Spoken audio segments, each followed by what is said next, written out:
Il était l'incarnation du style et de l'élégance sur grand écran, mais au-delà de sa beauté, il a aussi marqué par son intégrité et son engagement. Numéro spécial de À l'affiche consacré à Robert Redford. Bienvenue à tous et bonjour Thomas Borez. Bonjour Louise.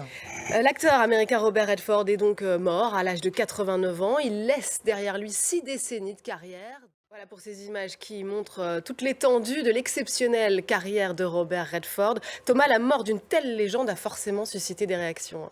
Oui, elles sont nombreuses. Voilà, Leonardo DiCaprio qui partage sa beauté. Bon, ça se discute un peu, je trouve que Robert Redford a un peu mieux vieilli, mais aussi, on le sait, un engagement pour la cause écologique. C'était le cas de Robert Redford. On va parler de son engagement un peu plus tard.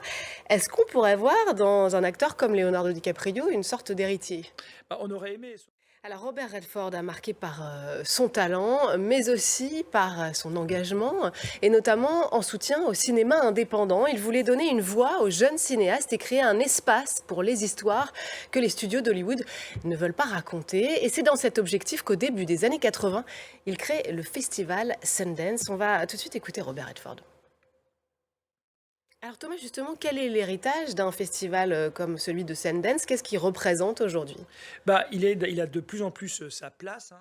Et Robert Redford était donc bien en avance sur son temps. Au-delà des films, Robert Redford était en quelque sorte l'incarnation d'une génération d'Américains, celle des années 60 et de ses combats. Oui, il est né en 1936. Robert Redford, toujours en avance sur son temps, on le voit aussi dans le combat écologique.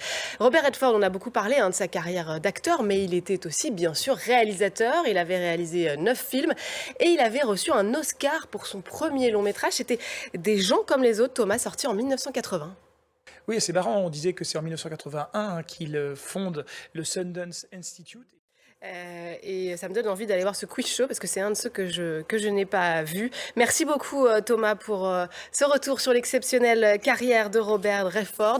On va justement se quitter avec des images de l'un de ses plus beaux films de réalisateur qui avait propulsé la carrière d'un certain Brad Pitt. Et au milieu coule une rivière, sorti en 1992. Merci à tous de nous avoir suivis et à très vite.